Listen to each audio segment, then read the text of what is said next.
Bank में पैसा रखना छोड़ दोगे अगर आपने ये बात समझ ली तो। देखो, जो अमीर इंसान होता है वो कभी भी सेविंग अकाउंट में पैसा रखना पसंद नहीं करता है, जबकि जो मिडिल क्लास लोग होते हैं उनका मानना ये होता है, उनकी सोच ये होती है कि जो हमारा पैसा है वो एकदम सेफ है, सिक्योर है। वहीं पे जो अमीर इंसान होते हैं उनका मानना ये होता है, उनको महंगाई की गणित पता होती है कि महंगाई का क्या दर बढ़ रहा है।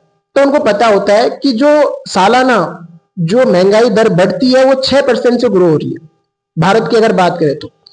बट जो बैंक हमें रिटर्न देता है वो 3% देता है। 3% बैंक हमें रिटर्न देता है, तो 3% से जो हमारा पैसा है वो अपनी वैल्यू घटा रहा है। जैसे कि आपने 1 लाख रुपए बैंक में जमा किया, अगर आपने 1 साल तक होल्ड किया तो वो राशि आपकी 1 लाख रुपए ही रहेगी, लेकिन जो उसकी वैल्यू उस टाइम पे होगी वो होगी 97,000 रुपए की। और अगर आप अगले साल भी उसको होल्ड रखते हो तो वही पैसा 3% से और कम हो जाएगा।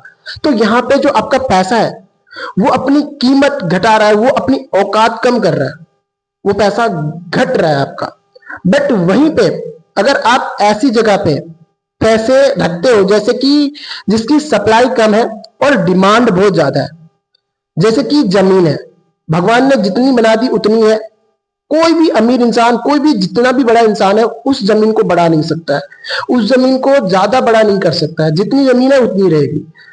अब जो अमीर इंसान होते हैं वो ऐसी जगह पे पैसा रखते हैं, जैसे सोना है, सोना जितना है उतना ही है बट उसकी डिमांड बहुत ज्यादा है और सप्लाई कम है।